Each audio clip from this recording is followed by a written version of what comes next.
from the heart of the city too busy to hate. A progressive voice making too much sense for corporate media's comfort. This is The Ron Show, where we the people come first. Here's your host, Ron Roberts. Hour number 2 of The Ron Show. Thank you so much for listening, whether it's on Georgia Now, Progressive Voices via TuneIn, or wherever you podcast. Sometimes we just have to prioritize our outrage.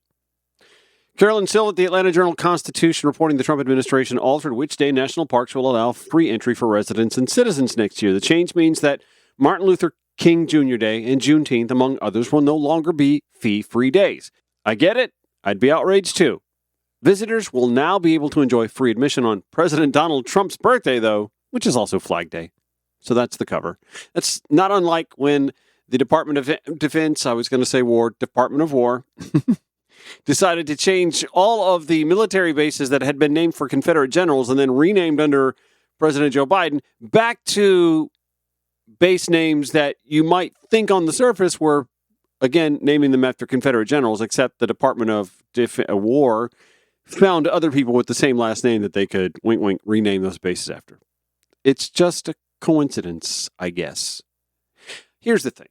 A lot of national parks are already free to attend. Don't know if you knew that. Some of the more prominent ones, by the way, include the Great Smoky Mountains National Park nearby in North Carolina and Tennessee, Congaree National Park in South Carolina, as well as New River Gorge National Park in West Virginia, the Cuyahoga Valley National Park in Ohio, Voyageurs National Park in Minnesota, Hot Springs in Arkansas, the Great Basin Park in Nevada. You get it. Redwood National Park in California, North Cascades National Park in Washington. Those are all already free admissions. So I say all that to say, I get it. I'm outraged too that we decided just all of a sudden that Juneteenth and the Martin Luther King Day holiday were going to be two of the holidays that were no longer going to be recognized for fee-free days by the Department of Interior. Back to the piece written by Carolyn Silva. She reports that last month, the DOI announced updates to pricing, which were described as, quote, a new resident-focused fee structure that puts American families first. The new patriotic free entrance days were also announced then, but the National Park Service only updated its website this week. The changes will not apparently impact the Martin Luther King Jr. National Historic Park in Atlanta, which has always been free. So add that to the list. It will affect other parks in Metro Atlanta, such as Kennesaw Mountain National Battlefield Park, which has a $5 standard day pass. The new fee-free days include President's Day, February 16th, Memorial Day on the 25th of May, Flag Day / Trump's birthday, June 14th, the Independence Day weekend, July 3rd through 5th, the 110th birthday of the National Park Service, August 25th, Constitution Day, September 17th, Theodore Roosevelt's birthday, really? On October 27th. Did you know that day was? I had no idea. And Veterans Day, November 11th. This year, Carolyn Silva reports, those days were Martin Luther King Jr. Day on January 20th, the start of National Park Week on April 19th, Juneteenth on June 19th, the Great American Outdoors Day on August 4th, and National Public Lands Day, September 27th, as well as Veterans Day, November 11th. Juneteenth only became a fee-free day in 2024. Again, this is one of those things where it's like, I get it. You want to be outraged. Look, see, this proves he's racist. Like you needed any additional proof. I'm just saying there's so much more to be outraged about. This, to me, is so far down the list that if we give it any more attention than I'm already giving it, the 4 minutes into this segment, I feel like we're only doing the guy a favor. So let's move on. And we will. Here we go. Later this hour, by the way, we're going to speak with Marissa Mecki from WABE, local PBS NPR affiliate here in Atlanta. They are doing a series of stories covering the sprawl, the just boom of the data center industry in and around Metro Atlanta and throughout North Georgia, the impact that's having on potentially on utility rates, on consumption of power, also water. Water's always contested between cities and counties and sometimes states as to who gets to have how much of that water from those shared bodies of water. We'll talk with Marissa Mecki about that second half of the show. In case you missed the first half, We had Lexi Doherty on. She is running for Georgia's 10th congressional district, currently held by Mike the Scumbag Collins. Is that was a that was a term that they used on WSB radio, right? I think so. He, of course, using deepfake AI. Great conversation. We also had Stacey Lynn on to go over the Marjorie Taylor Greene 60 Minutes interview and Donald Trump's Truth Social response. If you missed any of the first hour, that's cool. It'll be posted via podcast a little bit later this evening. Or, of course, we air weeknights at 11 p.m. on Progressive Voices and the replay, the rerun, we call it, 8 to 10 a.m. on Georgia Now. Actually, while on the subject of Marjorie Taylor Greene, we just got word this afternoon. State Senator Colton Moore, the Republican from Trenton, Georgia, says he will run for Congress to represent Georgia's 14th congressional district, held by Marjorie Taylor Greene, saying he is entering the race after, quote, much prayer with my family and team. I'm reading to you from the Catoosa County News, the Walker County Observer at northwestgeorgianews.com. He says, I'm officially running for Congress to serve Georgia's 14th district. Moore, who took office in January 2023 to represent a Senate District 53, covering Catoosa, Walker, Chattooga, and Dade counties, along with portions of Floyd County, made the announcement in a statement today. He positioned himself as the most forceful conservative voice in state politics, saying he has, quote, spent years in the Georgia Senate being the most conservative, hardest-hitting voice against the rhino establishment and the radical left. Moore also highlighted his criticism of Fulton County District Attorney Fani Willis becoming, he said, quote, the very first elected official in America to demand Fani Willis be stripped of funding and thrown out of office for her political persecution of Donald Trump. Bootlick, bootlick, bootlick. Moore was removed from the Republican caucus in 2023 after urging an investigation of Willis. In his announcement, he said, quote, the rhinos kicked me out of the Republican caucus for going after Fani Willis to investigate and defend her when no one else would. He drew a direct connection between his own legal classes and those faced by former President Donald Trump in his statement. President Trump and I have mugshots in the exact same Fulton County jail, both of us for defending freedom of speech, he said. Moore framed his campaign as a continuation of his confrontational approach. Every single time they came for me, we hit back harder and we won, he said. Culmination of this piece filed by the Catoosa County News, Walker County Messenger. The 14th district seat is expected to be open following Marjorie Taylor Greene's planned resignation in January. Speaking of Fani Willis, the Trump investigation and case and whatnot, I've got Brad Raffensperger news to share with you in a little bit. First, though, I want to read to you an op-ed Patricia Murphy filing with the Atlanta Journal-Constitution over the weekend, Saturday, as a matter of fact. She writes, faster than you can say, find me the votes, find me the votes. The sprawling 2020 election interference case against President Donald Trump and 14 of his 18 co-defendants in Georgia dissolved into thin air last week when prosecutor Pete Skandalakis said there was no reasonable way to keep the sputtering case going. But the end of the case should not be the end of the story, she writes, because as much as Skandalakis showed why continuing to prosecute Trump and his co-conspirators doesn't make sense, logistics is the problem. We covered that last week, right? He also resurfaced actions by several Trump allies that should never be allowed to happen again in the state of Georgia, no matter which election we're talking about. By the way, if you didn't hear it, I had Marilyn Marks on from the Coalition for Good Governance last week, a fantastic, sprawling conversation with her, and she makes a valid case about some of what Fani Willis and the Fulton County District Attorney's Office had put together. Some of those actions that were under scrutiny should have remained on the docket. Anyway, Patricia Murphy's getting to some of that. The decision itself is good news for many swept up in the case, she writes, especially the Georgia Republicans who agreed to be alternate electors for Trump, like Gwinnett State Senator Sean Still. Skandalakis notes that the electors were all acting on legal advice from the GOP. That should have been their first clue right there. And were told in their meeting that their electoral votes would only be used if Trump won his Georgia appeals, which he eventually lost. The memo essentially clears their names after a years-long legal odyssey. Even Trump, in Skandalakis' opinion, could have been within his rights for the actions he was charged with, including his call to Raffensperger, looking for votes to reverse the election. Trump's intent behind the call is open to interpretation, so the benefit of the doubt should go to the president, he wrote.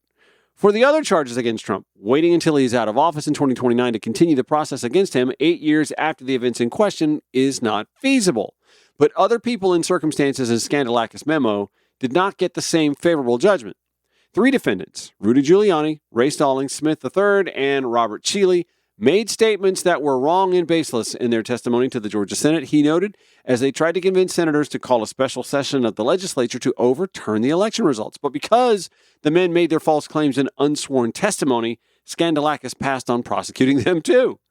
He also passed on further prosecution for the Trump allies behind the breach of Coffee County's election equipment. That's what Marilyn Marks touched on last week on the show, by the way. In the weeks after the election, video evidence showed Trump lawyers Sidney Powell and Scott Hall, a vocal election skeptic, being escorted into Coffee County's election office by a local Republican who was also an election official. The 400-page Georgia Bureau of Investigation report showed that Powell and Hall also brought technicians from a private security firm to copy vast amounts of data from Coffee County's voting machines, including county election files, state election software, and memory cards with stored votes. Because Hall and Powell both pled guilty to lesser misdemeanor conspiracy charges in 2023, Skandalakis reasoned that prosecuting the people who helped them access Coffee County's records would not be a good use of state resources, especially since Hall and Powell would not be reliable witnesses against them. But he never challenged the facts or seriousness of the election data breach. But Skandalakis saved the strongest words for the portion of the case involving Fulton County election worker Ruby Freeman, whom he called a, quote, truly sympathetic figure. Freeman and her daughter, Shay Moss, were the 2 poll workers seen on video footage processing election night ballots at State Farm Arena, which Giuliani, Trump, and others later falsely claimed was, quote, the smoking gun, proving that the election had been stolen from the president. Once Giuliani played the video of the women in a state Senate hearing, Trump posted it to his 88 million social media followers on Truth. During his call to Raffensperger, Trump proceeded to mention Freeman 18 times, calling her a hustler and, quote, a professional vote scammer. As soon as their names were public, Freeman and Moss came under immediate fire from Trump supporters. Hey, Marjorie, what do you know about that?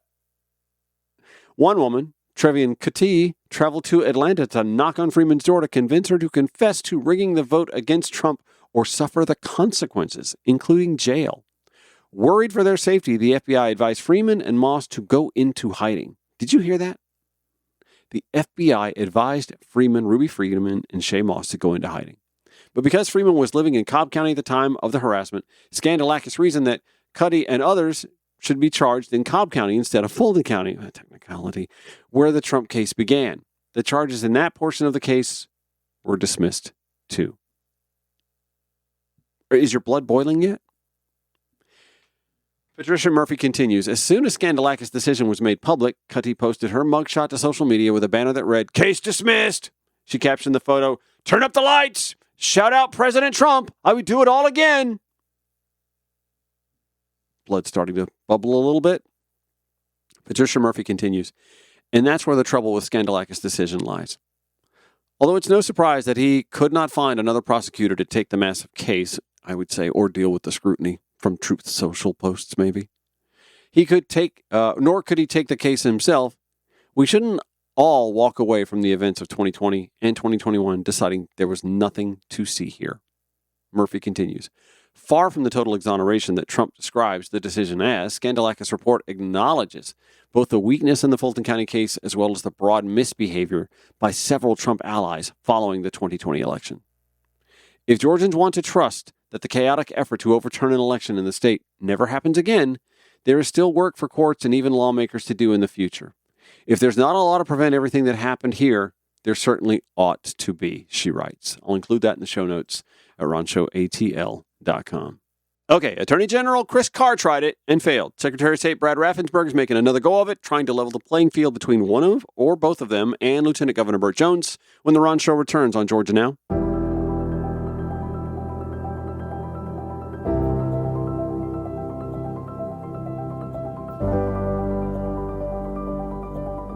So Attorney General Chris Carr tried in court and failed. Brad Raffensperger is going to make another go at this. And what this is to sort of level the playing field a bit. If you are one of those people, you're all about term limits or, making sure that people don't make a career out of being in politics, then it should incense you that there even is a carve out for established Georgia lawmakers to have a fundraising advantage over those who wish to unseat them.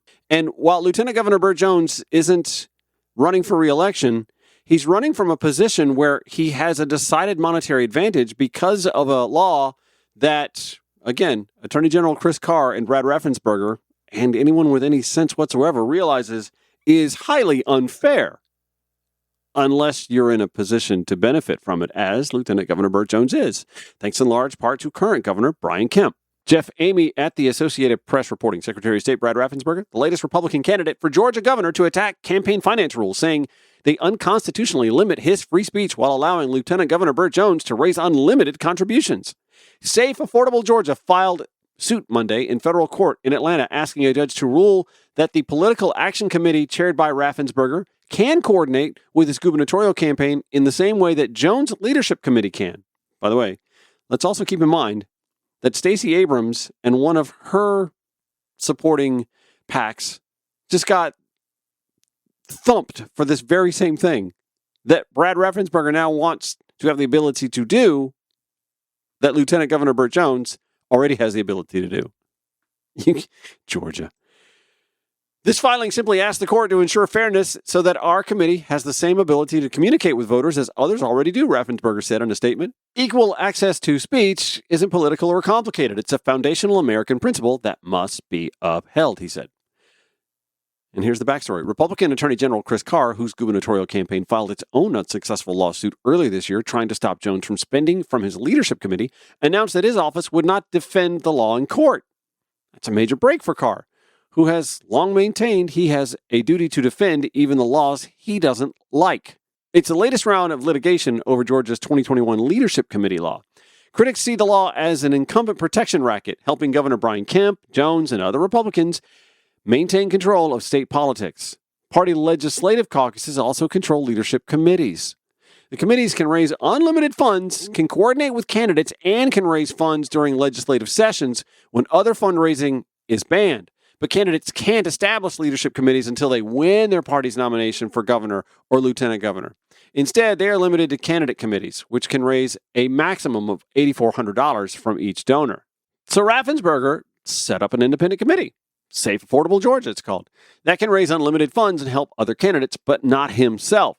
But he says he should be able to use the committee in the same way Jones uses his leadership committee. Lawyers for Raffensperger argue the current law violates the First Amendment right to free speech and free association. Citizens United, right? They're seeking a temporary order from a judge before ruling on the whole case.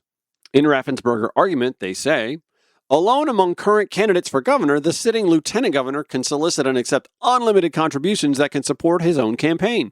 That means one current candidate for governor has different campaign finance rules that govern him than the other candidates. The Constitution does not allow this. A spokesperson for Lieutenant Governor Burt Jones declined to comment, saying the campaign hasn't yet seen the lawsuit. Now, I mentioned before that Chris Carr tried to sue to have this imbalance, this advantage that Jones has, tossed, but it's how he went about doing it. This is weird. Like, he's the attorney general. You'd think he would have the acumen to have done this better. Here's why I think Brad Raffensperger's suit may actually have merit.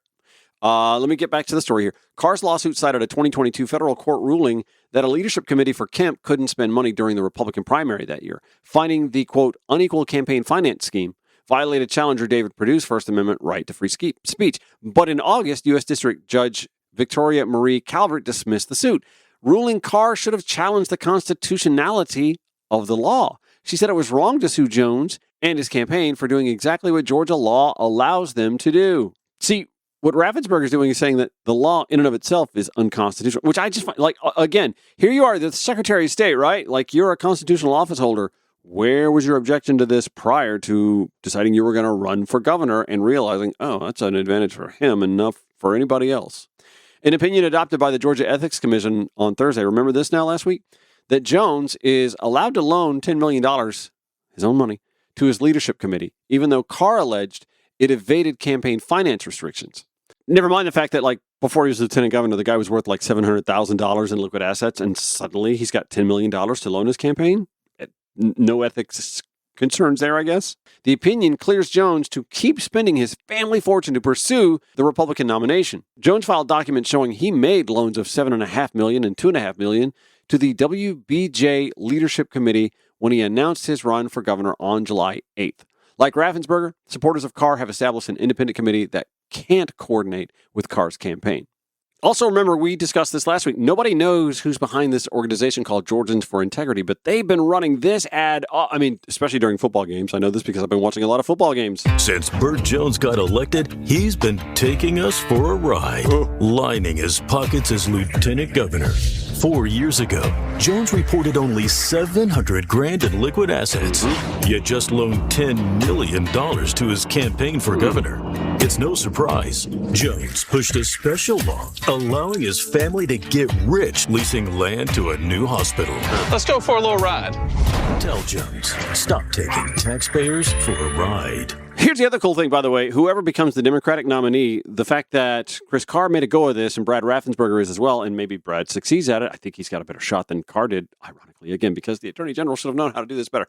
Anyway, if Raffensperger succeeds, this is of benefit to the Democratic Party nominee, because whoever the Democratic Party nominee is, they're not going to have that advantage over Lieutenant Governor Burt Jones either. Okay, up next, Marissa Mecki from WABE, their series Server South, diving into the data center surge in and around Metro Atlanta on The Ron Show. Next. Archived audio, blogs, social media links, and more, all in one place.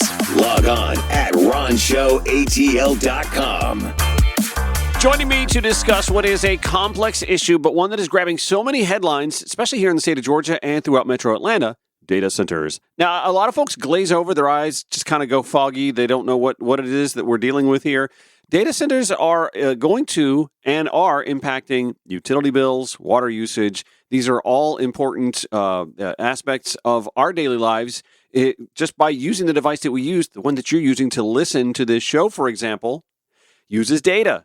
And data has to be stored somewhere. And while we can't put our hands on data, it requires a lot of space. It requires a lot of energy to keep that data. It requires, mystifyingly enough to a lot of us, even water. And that, of course, is something that municipalities, even states, argue about, fight over, et cetera. So this is a very complex issue. And the folks at local NPR station here in Atlanta, WABE, have been writing a series of stories covering all of the many aspects of data centers. And here to join me to discuss and hopefully clear up some of the misconceptions and drone in on what exactly makes the data center scenario here in Atlanta and throughout Georgia such a political hot potato is Marissa Mecki from WABE. Marissa, thanks for joining me. I appreciate that. Thanks for having me. So why is Atlanta, first of all, such a desirable place for these data centers to be placed? Why is Atlanta like the focal point for expansion? Yeah, no, absolutely. Atlanta right now is, I would say, probably the second busiest market for data centers, perhaps behind Virginia. And I think that there's a lot of stuff that goes into it. I think Atlanta has a combination of, we have open land still in the metro area that has a lot of the electrical infrastructure needed to run a data center. And also it's nearby a major, river system. So there's water for cooling the data centers. And also there's, local tax incentives or state tax incentives that can incentivize those businesses to come as well. So the state tax incentives are one thing. That's, again, kind of a backdoor way of money out of the pockets of everyday Georgians, but also the utility providers seem to be cutting them breaks as well. Why does it seem like utility companies are looking to give these centers a break on rates at the expense of residential consumers? So this is a tough question. Right now, I wouldn't say Georgia Power has like particular like breaks or discounts, if you will. Like these data centers are still being treated the same as any other like industrial or bulk energy buying user of Georgia Power. Okay. The EMCs, the local co-ops, I'm not as familiar with. Our climate and energy reporter, Emily Jones, has done a lot of reporting on this, and I did ask her about this, and she talked about it in her story for this series. But Georgia Power is having data centers pay, for like interconnection, so connecting their data centers to Georgia Power's infrastructure. But really what we're seeing for taxpayers, for residential consumers, is Georgia Power is asking the regulatory board that oversees them, the Georgia Public Service Commission, for a lot of added generation. They want to generate a lot more power to service these data centers, and that could, in the future, cause increases in rates for residential consumers because we have to pay for all of this, increased generation. That's, what's happening at the power plants, at the natural gas facilities. It's how they, power all of this new data center usage. I liken this a little bit to like when a residential developer wants to clear cut and build a new subdivision, and the road that the subdivision will be on needs to be widened, and there are usually impact fees. It doesn't seem as if the owners of the data centers, the tech giants, are being asked to take on the impact fee that the utility providers will need the money for to build out so that they can provide them the power. It seems as if the utility companies are looking at current consumers for that impact fee. Am I grasping that correctly? Yes and no. So there are a couple terms that were agreed to this year for large load customers like data centers that go beyond just the interconnection fees. And again, this is coming from our reporter Emily Jones, who covers Georgia Power a ton. And she told me that minimum monthly payments, like regardless of usage, longer contract terms to make sure that data centers don't, up and leave suddenly. And these kinds of things have been baked into the agreements that Georgia Power has, which can help kind of cushion, if you will, the impact of these data centers. But that being said, like a lot of consumer advocates don't believe that these protections are going far enough and that there is still risk to residential customers and small businesses. So that's something that's still playing out at the Georgia Public Service Commission. We're on with Marissa Mecki from WABE. These stories can be found at wabe.org, by the way. In fact, there's a nice compilation. I'll include it in the show notes at ronshowatl.com. There's also this. We saw during the Biden presidency a push towards green energy initiatives, and a lot of America's industries were not only complying with it, they were eager to participate in it. And that doesn't seem to have been immune in the tech sector as well. What has changed to affect the way that these data centers and their parent companies were looking to rely heavily, if not all, on things like solar power or other green energy initiatives to now leaning on utility companies and more fossil fuel-driven energy sourcing? Yeah, no, absolutely. I would say that one of the driving factors that we're seeing there is the speed at which Georgia Power is seeking to create this new generation in terms of like all the electrical output they need to be able to provide for the data centers. Data centers are coming quick. They need energy soon, and it's a lot easier and faster for Georgia Power to expand existing, natural gas facilities / coal-fired power plants. Excuse me. For them, it's easier and faster to do that.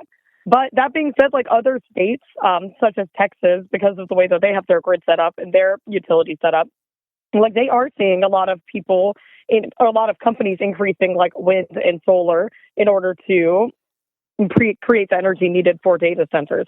But yeah, in Georgia, it's just faster to do it with what they already have. And so, yeah, the speed is really what is driving that, in my opinion. And so these buildings aren't going to be big enough to have solar panels just on top of the roof, and that'll take care of what the building needs, I guess, right? I don't know that particularly. I don't know if I can comment on that. Yeah, no, it definitely seems like it All wouldn't. of them are built so differently. Yeah. One thing that I forgot to add for the last question is also that generative AI needs a lot more electricity and a lot more oomph, if you will, than previous versions of AI that we've seen. So that's also driving the energy question there.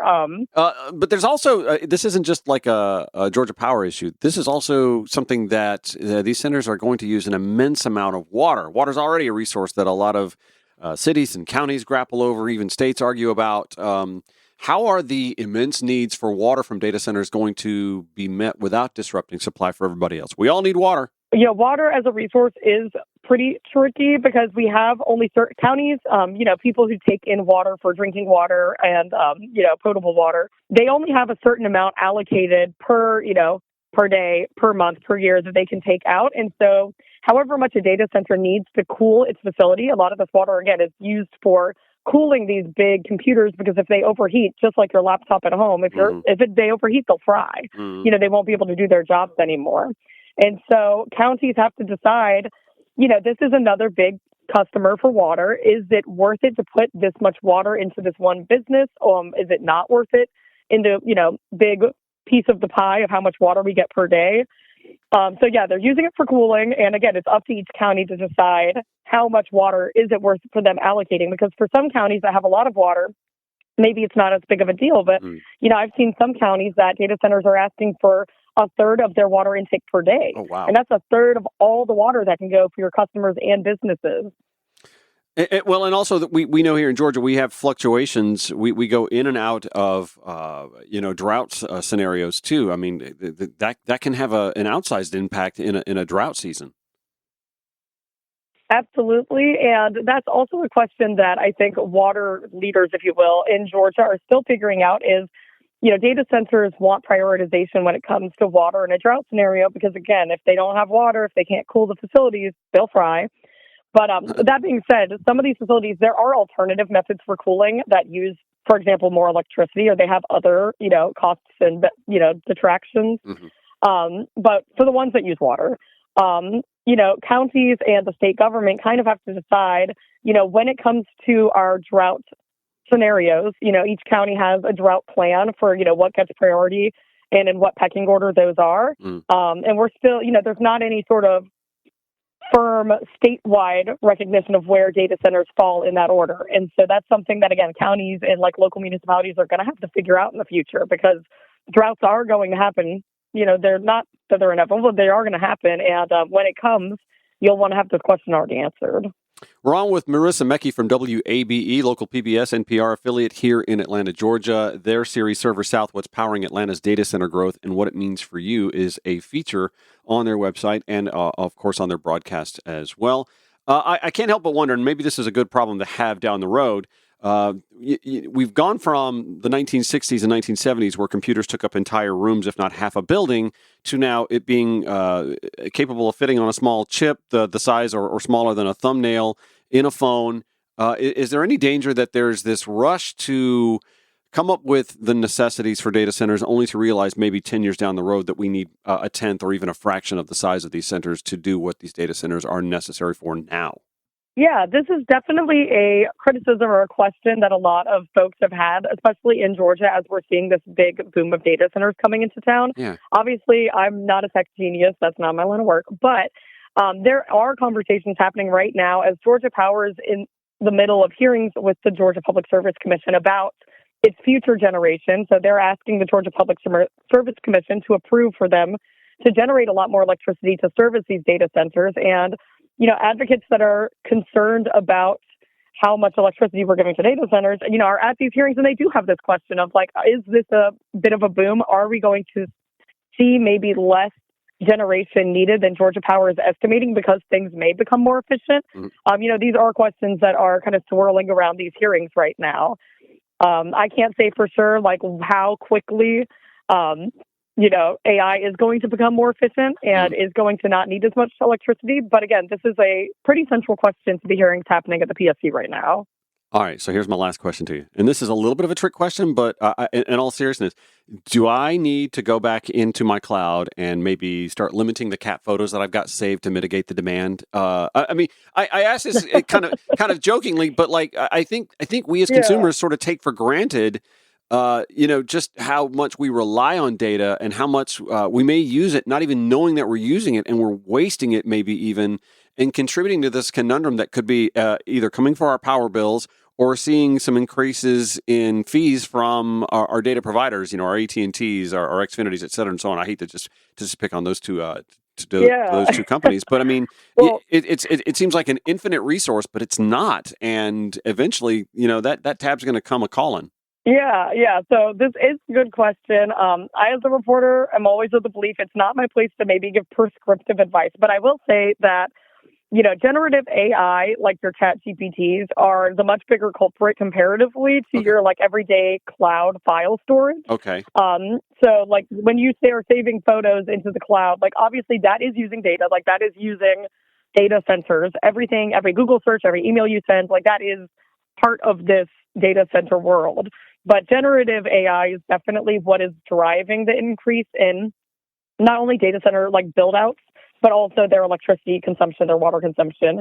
And I think that is true. Consumers, and I think we saw that in the Georgia Public Service Commission election this fall, consumers are putting the connection there between their electricity and utility rates and what's happening with data centers in Georgia. But also remember that data centers are not like a local utility. the data crunching is happening in a data center, for example, like in South Atlanta. It doesn't necessarily just serve Atlanta or just serve Georgia. That data can exist kind of anywhere. You can be in Indiana and still be using the data center output, if you will, that is happening in Georgia. And so when you're thinking about it as a local issue, it's not affecting, your use isn't affecting whether data centers come to Georgia. That's a question of, the leadership in your county. That's a question of the state. It's a question of the utilities and also of the neighbors, of the people who are showing up to the hearings and voicing their opinions on whether they think this is valuable in their community or not. So I don't know if your cat photos on your, iPhone cloud storage are going to make the difference there, but it's always something if you're curious, worth looking into, I guess. No, it sounds to me like I get to keep all my cat photos. I'm fine with that. Yeah. All right, Marissa Mecki, I thank you so much. Fantastic series. Again, it's called Server South at WABE.org. It's Server South, What's Powering Atlanta's Data Center Growth and What It Means for You. We'll share that in the show notes at ronshowetl.com. Marissa, thanks for the time and answering the questions today. I know some of them were goofy, but that's kind of the frame of reference that I think a pedestrian like me might have questions on a topic that comes up in headlines a lot right now. Yeah, no, absolutely. Thank you so much. I appreciate the time.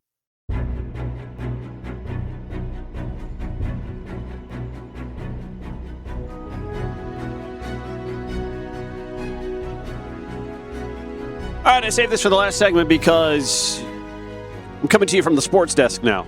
The sports desk of the Ron Show. So much conversation after last weekend, college football. Of course, the playoff field has been set, the 12-team playoff field. It's a flawed field. I don't think anybody would argue that. Anytime you have schools like Tulane and James Madison University in a field of what is supposed to be the 12 best football teams to vie for the national championship, you have to already say this is a flawed field. College football has been sort of messed up for a little while. This rush from a lot of these 1AA programs that were smaller schools, like Georgia Southern, for example. Georgia State didn't even have a football program back when Georgia Southern was getting established at the 1AA level. You have schools like Georgia Southern and App State. Coastal Carolina University is a great example. I lived in Myrtle Beach for 11 years. I'm pretty familiar with that program. James Madison University, right there in the same tier, right? They all decided, oh, wait, we can go play in these meaningless bowl games that'll dot the ESPN programming grid in the month of December, get healthy checks, like an extra giant game check. Usually a school like Coastal or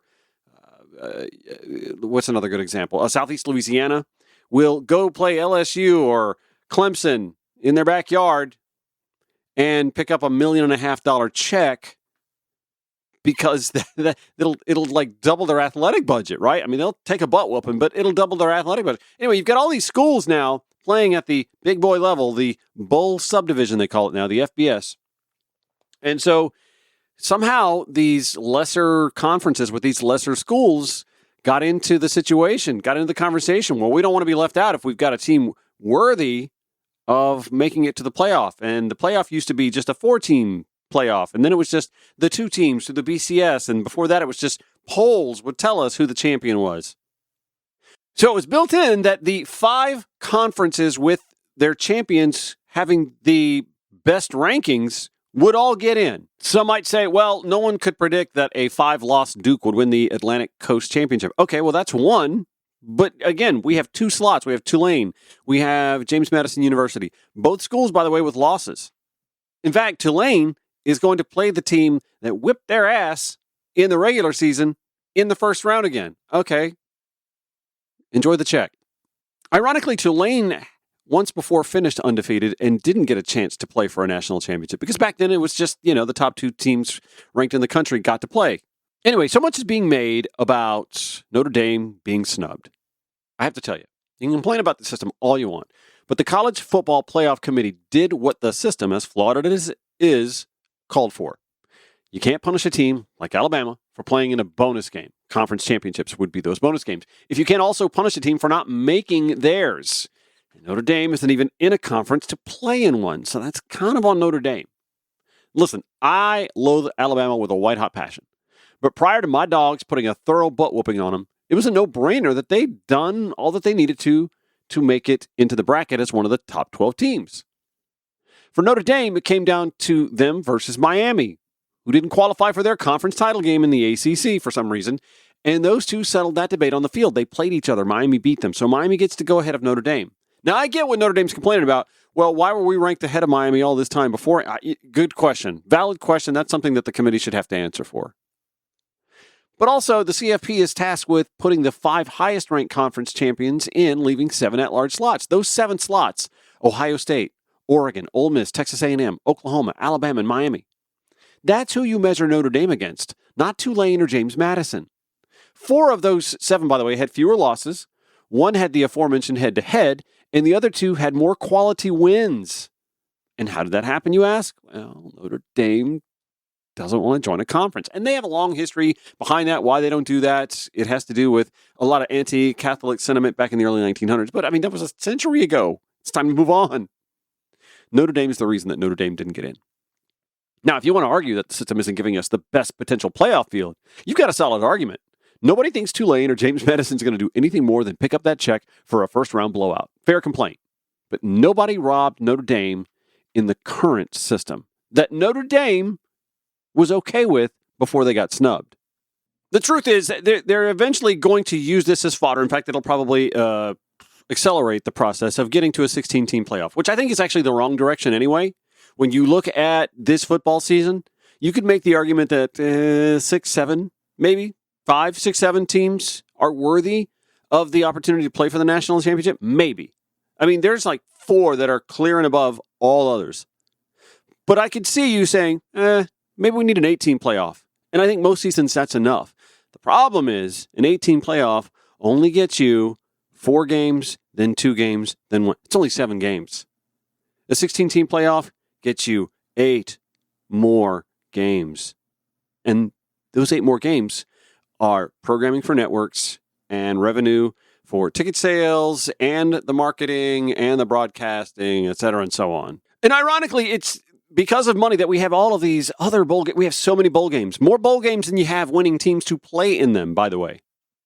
I think it's funny that teams like Baylor, Notre Dame, they're all like declining. Kansas State, they're just saying, we don't want to play in a bowl game that's named the IS4S Salute to Veterans Bowl or the Bucked Up LA Bowl or the Staff DNA Cure Bowl or the 68 Ventures Bowl, the Xbox Bowl, the Myrtle Beach Bowl presented by Engine, the Union Home Mortgage Gasparilla Bowl. This isn't the Cotton Bowl.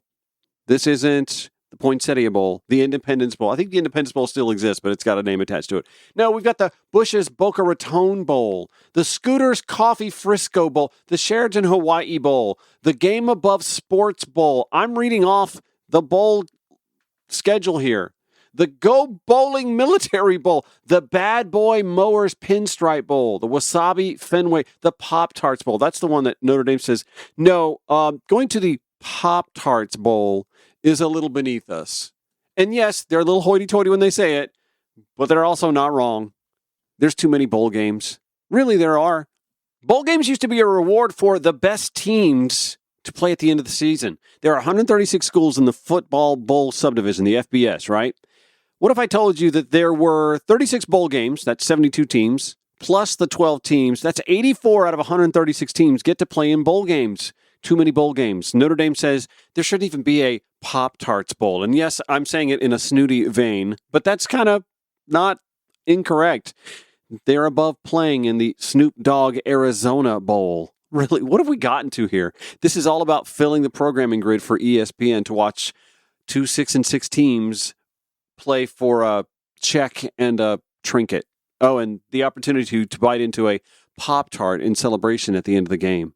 When I was a kid, it was a disappointing year when Georgia got to play in the Sun Bowl, and that's it. Oh, I'm sorry, the Tony the Tiger Sun Bowl in El Paso. Back then, if they finished with an 8-3 record, that was the consolation. I mean, at least El Paso's kind of cute. Mobile has a bowl game. 2 6-6 teams are going to vie for that championship. Big whoop. All right, that'll do it for today's Ron Show. I want to thank congressional candidate Lexi Doherty for returning to join me. Also, Marissa Mecki from WABE, talking about data centers. The show airs weekdays 4 to 6 p.m. on Georgia Now. The rerun, 8 to 10 a.m. the following morning on Georgia Now. 11 p.m. Progressive Voices via TuneIn or wherever you podcast. Show notes, as always, at RonShowATL.com. See you tomorrow. Take care. From the heart of the city too busy to hate. A progressive voice making too much sense for corporate media's comfort. This is The Ron Show, where we the people come first. Here's your host, Ron Roberts. Oh, hey, that's me. Thanks for listening. Georgia Now, weekdays 4 to 6 p.m., 8 to 10 a.m., the rerun on Georgia Now, 11 p.m. weeknights at Progressive Voices, or if you listen via podcast, well, God bless you for doing that. Appreciate that.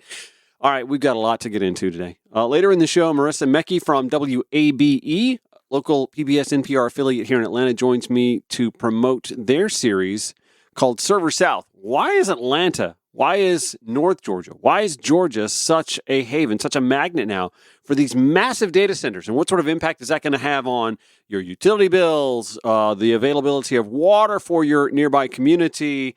And of course, are we going to have to delete cat pictures? You know, to lessen the demand and make sure we've got plenty of water and that we don't have our utility bills spike and all this. Anyway, we'll talk with Marissa Mecki about that. Lexi Doherty running for Georgia's 10th Congressional District, the seat currently occupied by Mike Collins. Houston Gaines is the GOP combatant. We will talk with Lexi Doherty as Donald Trump wants to unveil another $12 billion package to farmers to take care of the pains that they've been experiencing thanks to his tariff trade war against China. Lots to cover. Let's start with Marjorie Taylor Greene, from 60 Minutes last night. Juicy stuff, right? Did you watch this with Leslie Stahl? Oh, and I should mention, by the way, Stacey Lynn, CBS News reporter on the ground in Washington, D.C., with the latest in the aftermath of this interview. She, of course, will cover the Truth Social post that Donald Trump unleashed this morning after watching Marjorie's visit on 60 Minutes. Let's get to the 60 Minutes part first, though.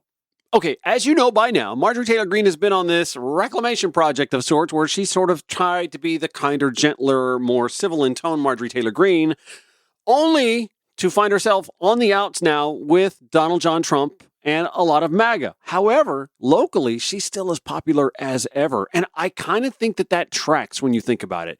I've always wondered, how does Donald Trump connect with Northwest Georgia Republican voter? In no way does a gilded, affluent, hoity-toity New Yorker, to me, connect with someone from Rockmart, Georgia, who works with his hands for a living, right?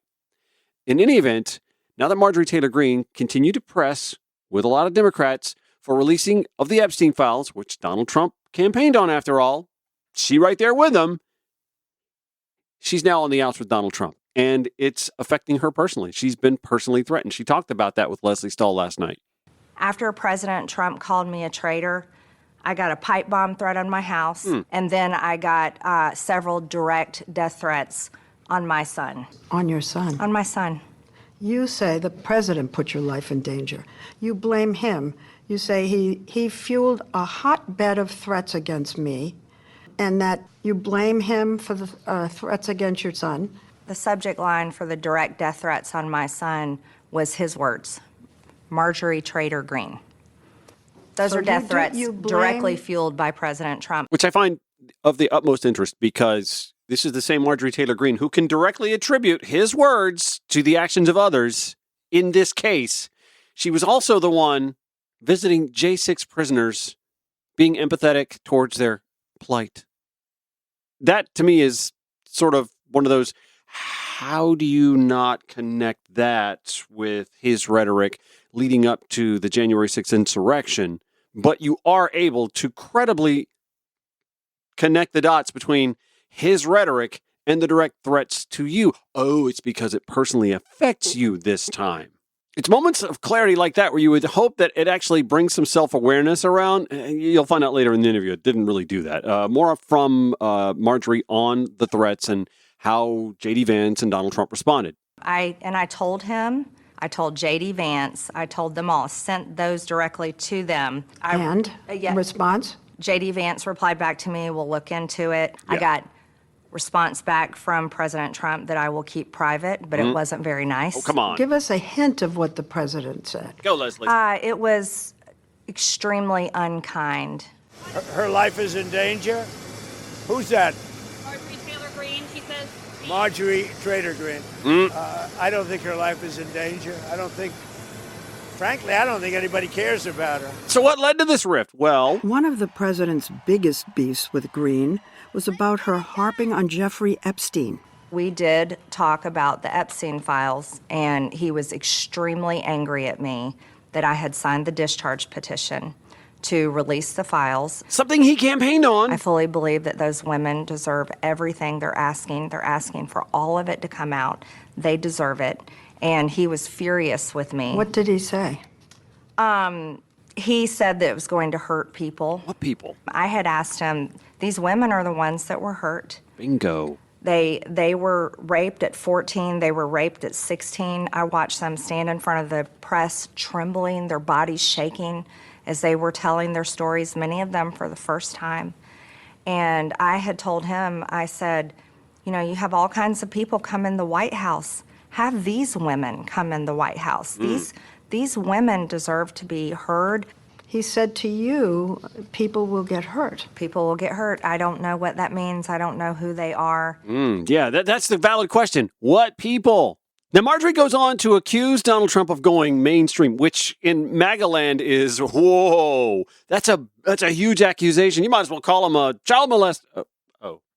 Anyway, here's that accusation. She said in her resignation video that the president has gone establishment, forsaking the base and her. If I am cast aside by the president and the MAGA political machine and replaced by neocons, big pharma, big tech, military-industrial war complex, foreign leaders, and the elite donor class. Are you saying that the president now is siding with those establishment powerful people and against MAGA? He passed a crypto bill that helped out all the crypto donors. He has served Israel's interest, even attacking Iran. He has served Big Pharma. He didn't take away the COVID vaccines that we want to see taken away.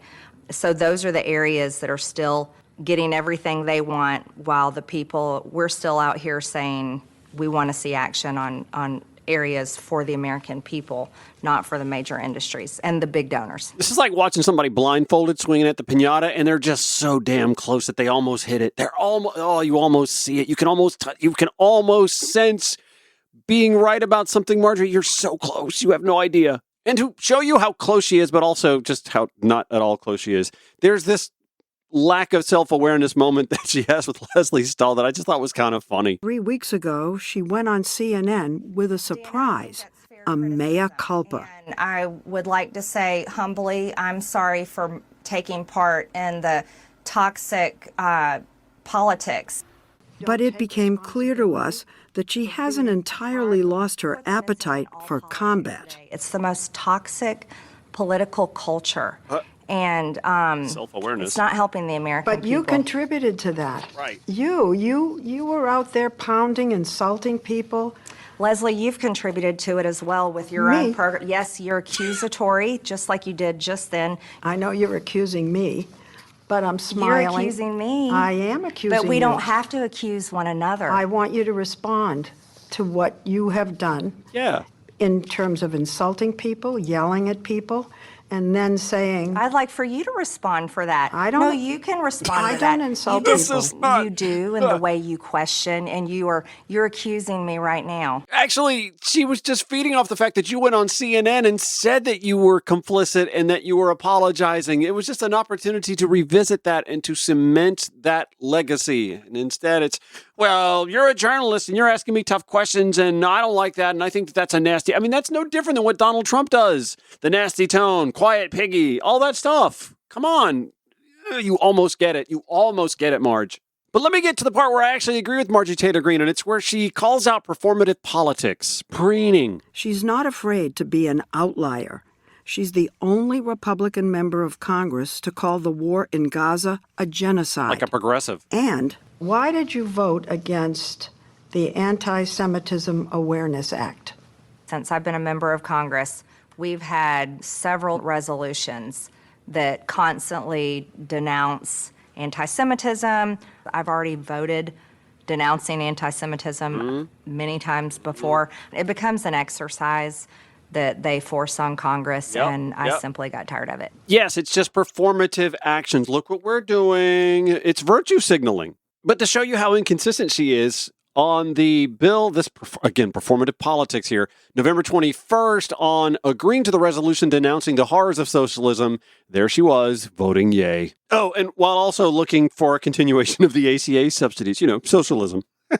Is there no value in having the United States Congress reaffirm the fact that they denounce anti-Semitism in the face of a growing issue, a growing problem? How many times, We though? don't have to get on our knees and say it over and over again when we Get on our already... knees? Yes, we do not have to get on our knees. Again and again. Well, most members of Congress disagree with you. Well, most members of Congress take donations from AIPAC, and I don't. That part. AIPAC is an American pro-Israel lobbying group. Okay, before we get to Stacey Lynn from CBS News on the ground in Washington for reaction from Donald Trump on Truth Social this morning, Marjorie Taylor Greene spills the tea, how Republicans actually talk about Donald Trump behind his sizable back. I'm going to ask you about this almost solid support he has among Republicans in Congress. Is there in that support fear?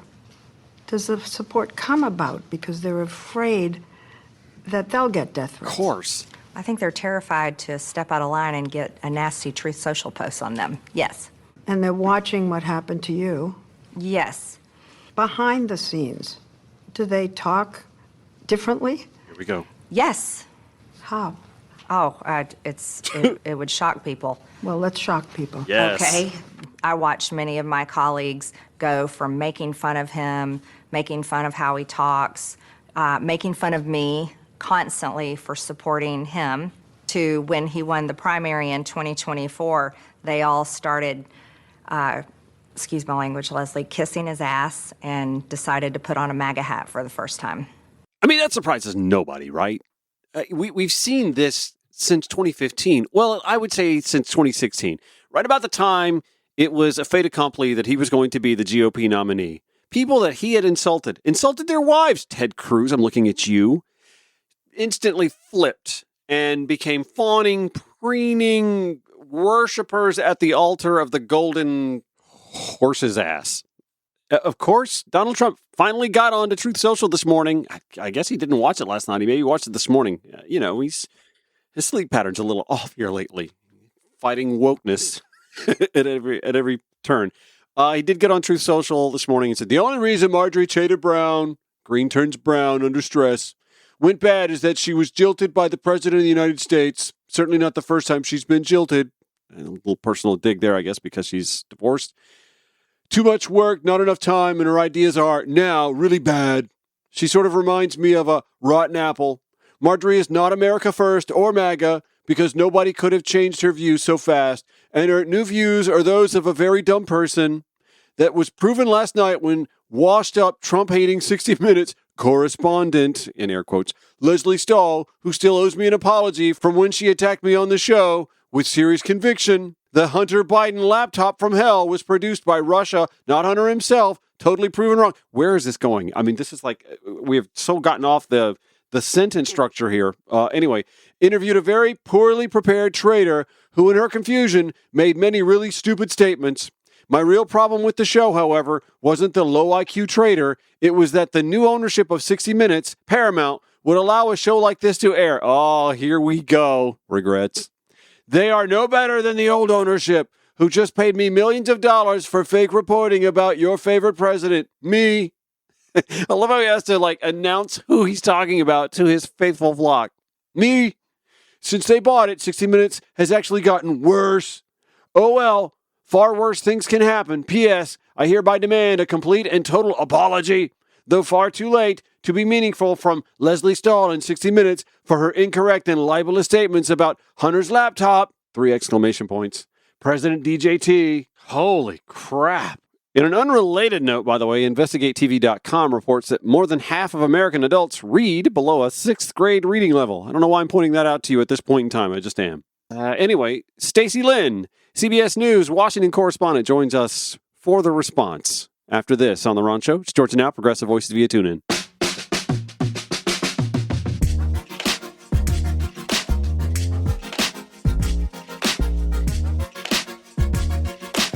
CBS News Washington correspondent Stacey Lynn joins us for a little bit of the aftermath. I actually was sitting around watching Truth Social, waiting for President Trump to finally do it, and he did. He finally got on around 9:30 this morning and blasted Marjorie Taylor Greene in the aftermath of her 60 Minutes interview. What was the vibe in Washington today after that bombshell interview?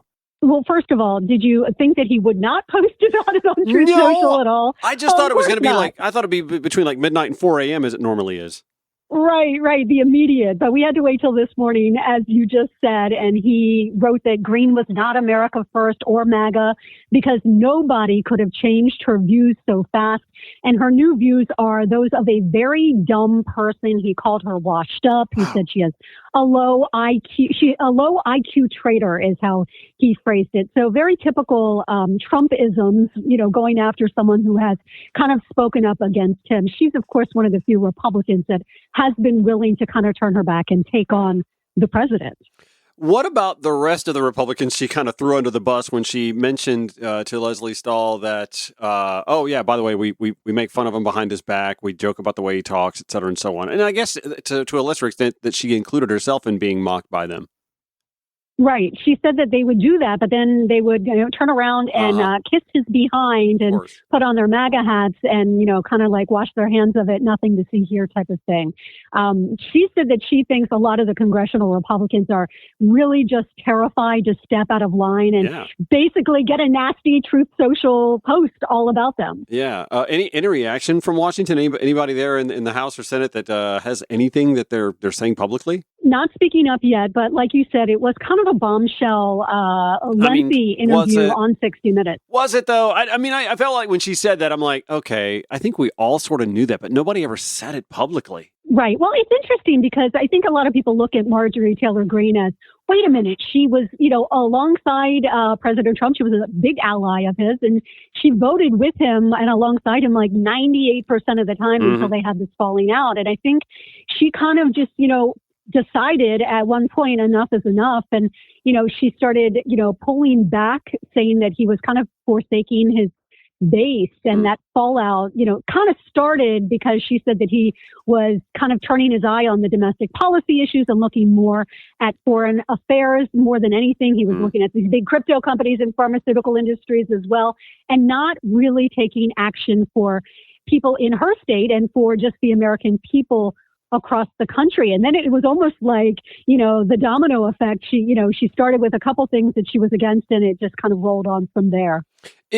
For those of us on the left, it's one of these aha moments where we're finally starting to see perhaps some of the arguments that we've made on our side that, he contradicts himself and you guys are just right there along for the ride.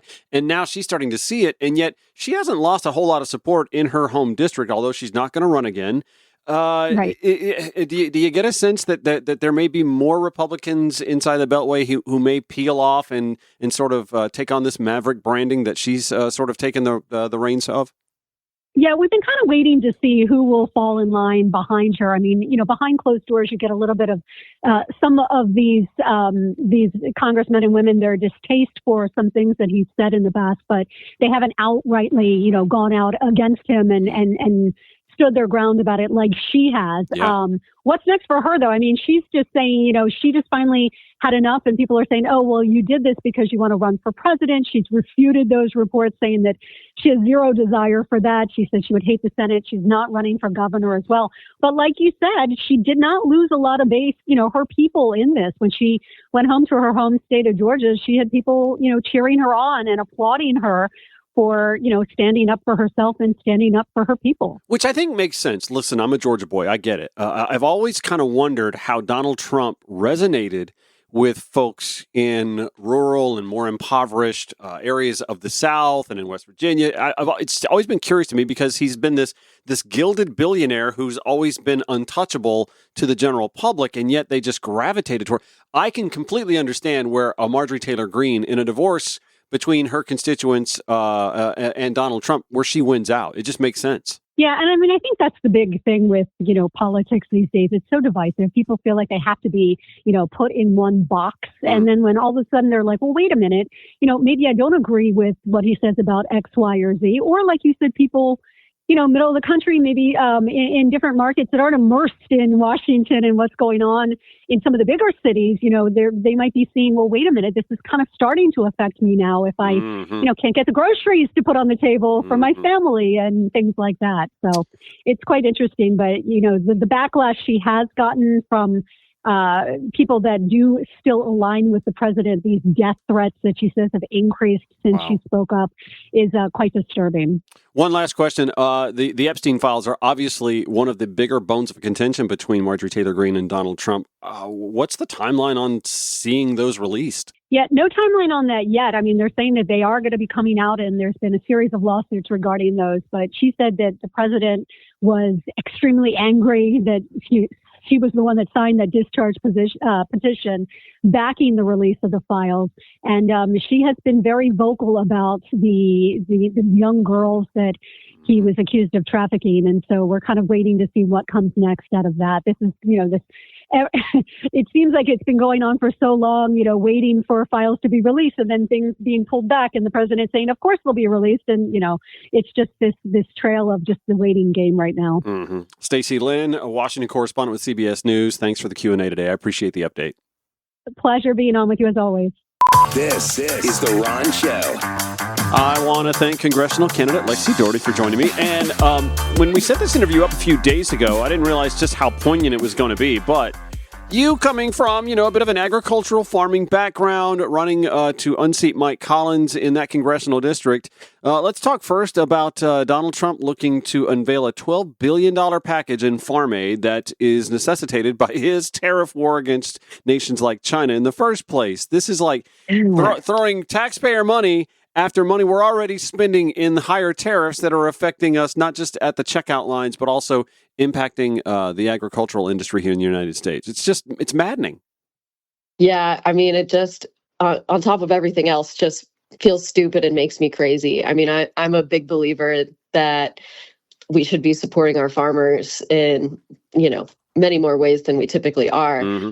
But it seems it's absurd to basically destroy the industry and then you have to throw money at it to try to break even again. It just makes no sense. So your background, obviously, in the farming realm, I think comes in handy, not just because of the congressional district you're running in the state that you're running in, but in these times where we're having to deal with these sort of situations where we've concocted a soybean war. We now have an issue with the beef industry here in the United States because we're propping up the beef industry in Argentina. Yeah. How does this make your job any easier or any harder to break through with the community that you're trying to win over in your district when it comes to thawing the mind a little bit and saying, this guy's not working for you, his party's not working for you, and we're here to help? I mean, it definitely makes our job a little easier because, right. One of the things that bothers me about politics is sometimes, people only care about things when it affects them personally. Mm-hmm. And this is affecting a lot of farmers personally. Mm. And I saw a study, it was earlier this year, but that 2025 compared to previous years, there's an increase in bankruptcies for small family farms. Wow. And it just seems to me that that's not surprising. And, there's just so much that we could be doing to make this better. And, instead, Trump's just making it worse. This isn't the first time he's done this either, though. I mean, we had to pay the price with some tax incentives in the first Trump presidency as well because of some issues, again, with China and trade policy. Yeah, it seems to be a recurring theme. I guess it goes without saying, by the way, I should have led with it. This is actually the question I should have led with. How exuberant is that corner of the state right now with the University of Georgia in the college football playoff after that huge win against Alabama? Hey, it feels pretty good. Yeah, that is definitely a high point these days. It's always really exciting when we get to head back to the national championships and beat Alabama in one go. Beating Alabama is the thing. Like for me, it's like I don't care. Well, I do care. I care if we win the national championship, but I'm quite satisfied that we beat the University of Alabama. It's like when the Falcons beat the Saints. Yeah, we suck, but we beat the Saints. Yeah, exactly. So anyway, and by the way, at the end of the show, there will be a little bit of a conversation I'll have with those who have some issues with the college football. Anyway, Lexi didn't come in here to talk about that. Mike Collins and his chief of staff under some sort of house ethics panel investigation. What are you hearing about that? What do you know, or have you heard anything? We have heard no more than basically the public announcement that there will be another announcement later. I believe off the top of my head, it's early January that they're required to, make the investigation public. But at this point, I have no idea what it's about. Knowing his history of kind of crypto trades, that was, the first thing that came to my mind. But I mean, that's just a wild guess. So we'll see. Well, Donald Trump loves the crypto industry. So if Donald can do anything for Mike Collins to shed that, then maybe that'll just go away quietly. But here's the thing. Here's the thing that Mike Collins. Yeah. Here's the thing that Mike Collins has actually caught a lot of flack from, and actually I'm impressed to hear that it's coming from left, right, and center. It's his use of deep fake AI videos in campaigning. What do you make of the fact that he's hearing from folks even on his side of the aisle? I mean, I'm glad to hear that. That made me just immediately furious because I think it's one of the things that we just aren't talking about enough. AI in campaigns is not the most sexy topic, but I see this as the first step towards a really scary future if it's not something that we get a handle on right now. Yeah, I mean, my thought would be that it should be banned. Like, campaigns should not be allowed to use, especially deep fakes. I think it gets, messy if you talk about banning AI because there's so many uses. But I definitely don't think campaigns should be allowed to put out deep fakes. That to me is just heinous. It looks as if right now there's only the one other announced candidate for this race, and that would be the young fella Houston Gaines. I like to bring up Houston on occasion here in Atlanta circles because I like to remind folks he wanted to inflict essentially attacks on cities sized like Athens, Gainesville. Obviously, Atlanta would fall into this realm as well. He wanted to add a penalty for cities that aren't, I guess, to his satisfaction, addressing the homeless population by giving property tax payers the opportunity to seek some savings if the cities aren't to their satisfaction addressing homelessness, which I just think is kind of stupid in and of itself. Like, if the city doesn't have the resources to address homelessness in the first place, taking money from the city doesn't help. Yeah, and especially why you're in the legislature, like, do something that would help affordability statewide and would reduce homelessness. Like, it doesn't make sense as a solution when, your job is to make the state work for the community that you represent. Right. I mean, exactly. In the state legislature with $14 billion cooling in the war chest, and we're not going to use that to address homelessness. Never mind the fact that these cities are just magnets for the unhoused that may not even be from the cities in the first place. It's not necessarily like they're all Atlanta residents or all Athens residents or all Augusta residents, Yeah, we talk about it a lot in Athens because, and I mean, I worry about with healthcare costs going up even more. But I mean, historically, we are the community with the resources for people that are unhoused, that have mental health issues. So if an individual gets picked up and needs some services, they get brought to Athens because that's where the resources are. So, especially if someone gets picked up for having a mental health crisis, you can't just drop that person back on the street, So the solution is not take more resources from these towns. It's make sure that people are getting the resources they need where they are. And so that we slow down, the spread of homelessness as opposed to just attacking people that are homeless, which seems to be where most people go these days. We're a little less than a week from the Tennessee special election that was held last week, and I'm sure you were watching with some keen interest. You're in an R-plus district, and Democrats seem to be trending in a little bit of a plus realm when it comes to what 2026 could look like. So I'm sure you were watching and hopeful, like many Democrats were, that we might be able to pull off a flip there. obviously it was a bit of an uphill climb because it's a very R-plus district, a gerrymandered district that really had a lot of Nashville carved out of it. Not unlike many of Georgia's districts, yours included, where you're sort of gerrymandered into a bit of a pigeonhole anyway. But having seen that and seen the sort of numbers that Donald Trump did get in 2024 versus what the GOP candidate got just last week, talk to me about how hopeful you are in your district. How juiced is your campaign and your bank of supporters after such a near miss like that? We are definitely feeling more hopeful. I mean, every day for me. That race showed a big swing. We had these races earlier in the year in Florida that showed big swings. And then, of course, the 2 Public Service Commission seats here in Georgia are the counties in my district swung, I think, 17 points from the general last year. So I'm definitely keeping an eye on all these specials to kind of keep my finger on the pulse of where the average person is. But the race I'm really excited to see the outcome of is House District 121. We have that special here tomorrow in Athens and Oconee.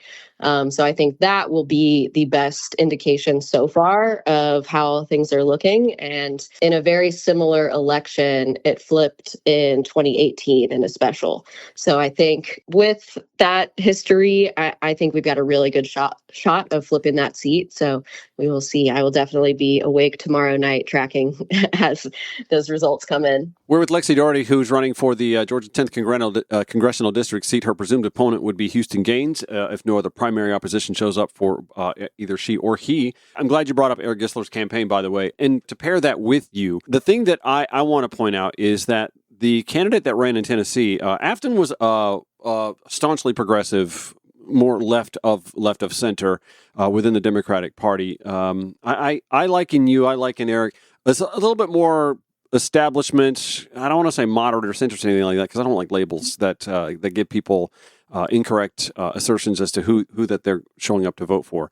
But talk to me a little bit about the Democrats fielding candidates that are best suited for the districts or the states that they're running in. Yeah, I mean, I think that's always important. It's easy to get bogged down in all of the statistics and, about like the generic ballot and all that good stuff. Yeah. But really, elections come down to people. And if, one of the reasons I support primaries is because I think, in a general or a primary, I think voters need choices. So, maybe that candidate was a little too progressive for the district. I had seen some previous things she had said that were, pretty far left. And, she was supported by the Democratic Socialists and all that stuff. So that could have hurt her.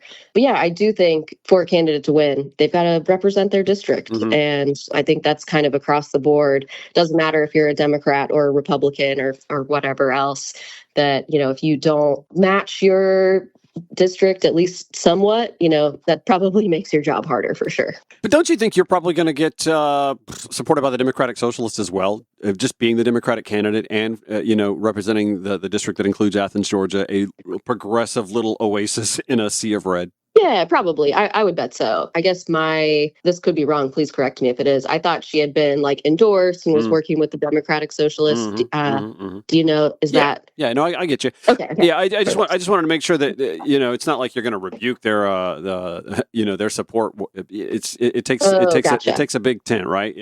Yeah, absolutely. Well, and it seems as if I'd say the under 30 voter for sure, but the under 40 voter, I think, to some extent as well, they're not scared by the word socialism. They've seen and been affected by what unfettered capitalism, since Reaganomics became the torchbearer economically, what unfettered capitalism has done for them. And like I said, the younger voters they're not scared by that word. Absolutely. Yeah, I think the older generations there's a lot of history there with the word socialism that, Sure. My generation, younger folks just don't have the same associations with the USSR and Cuba and kind of all that stuff. I think it is just a little bit different. They haven't even seen Rocky IV. They have no idea what Drago could do to them. Exactly. Yeah. Lexi Doherty running for Georgia's 10th congressional district. More of our conversation when the Ron Show returns on Georgia Now, Progressive Voices via TuneIn.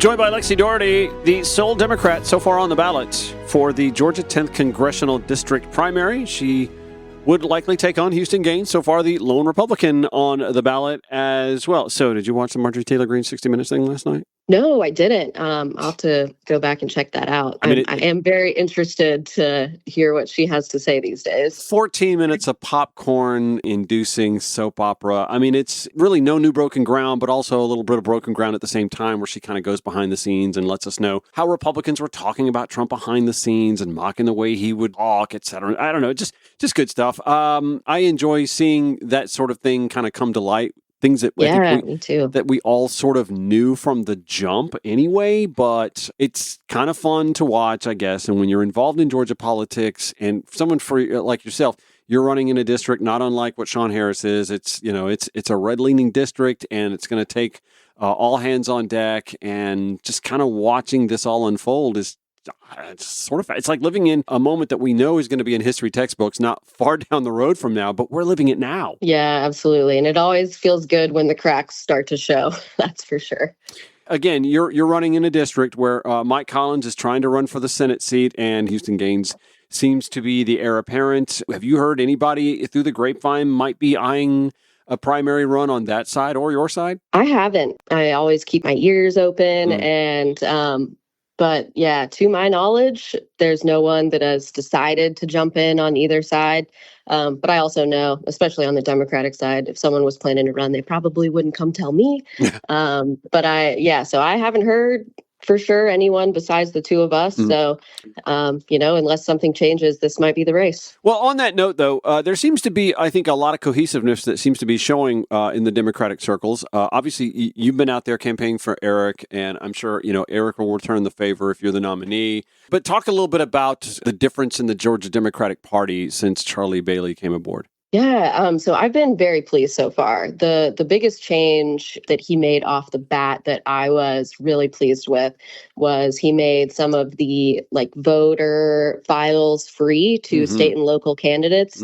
Unfortunately, the congressional candidates still need to pay some. But, one of the things that was really tough for me the first go around was getting people to take these tough districts seriously. And so I can't imagine what it's like to be a state or a local candidate running in a deeply gerrymandered seat. And, some people weren't even able to afford voter files. So I think, one of my things is that we should be running everywhere all the time. No seat should go uncontested. Everyone should have a choice.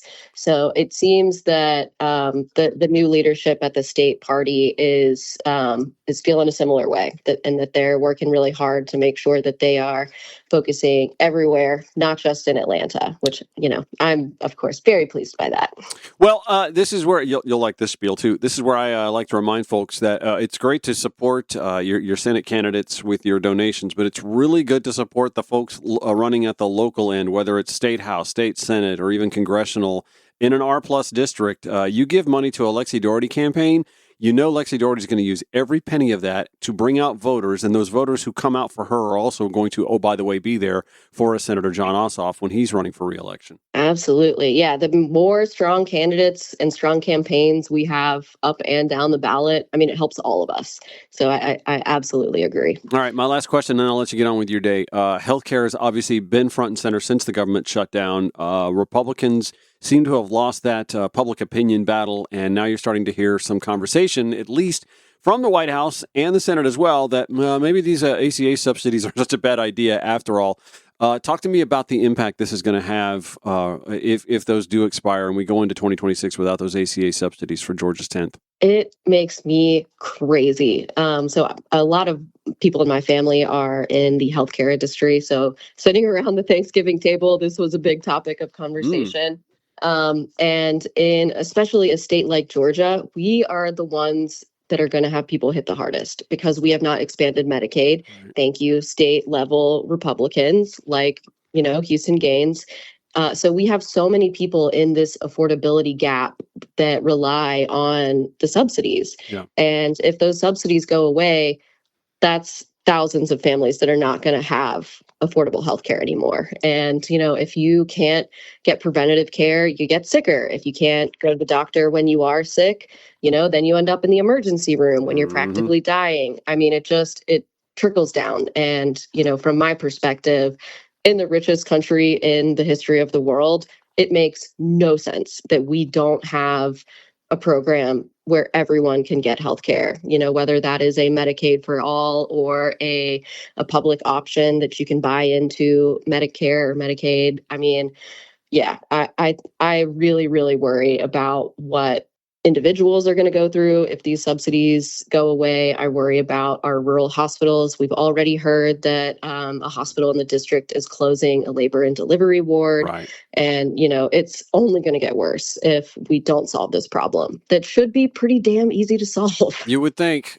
You know what? I lied. I do have one last question because this is something that's actually garnered a lot of headlines. And again, you're in an agricultural district. The ICE raids have gotten crazier by the week. We're seeing, like, even now, some working class polling showing that working class Americans think that this has gone too far. Obviously, that's impacting your district as well. Your thoughts on what's seeing people who are trying to go about doing things the right way, showing up to their proceedings in courtrooms and courthouses, being dragged down the hallways, and almost being trapped. It's like, damned if you do, damned if you don't. If you don't show up, they're coming for you. If you do show up, they're going to be there for you.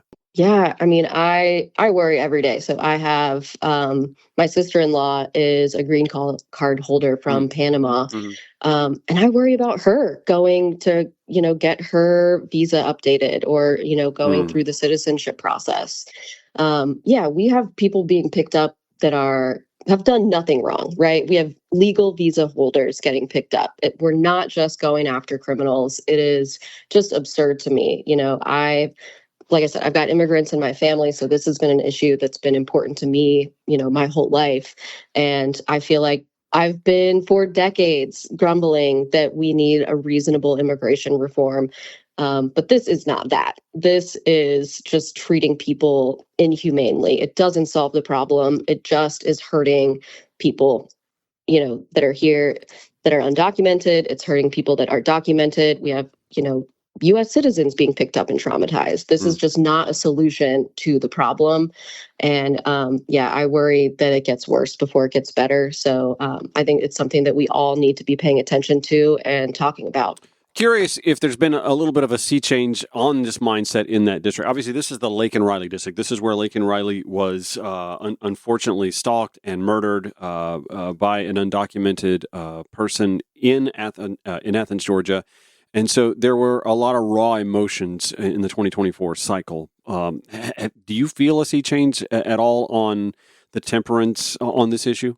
I think I do. And, I don't have any polling or hard data on this, but at least hearing the way people talk about it, it kind of went from like he's doing the right thing on immigration, we got to get this under control, to, I do think people are starting to see that this is going too far. This is not helping solve the problem. And I think you're right that especially because of, the murder of Laken Riley, there were a lot of really raw emotions on, illegal immigration here.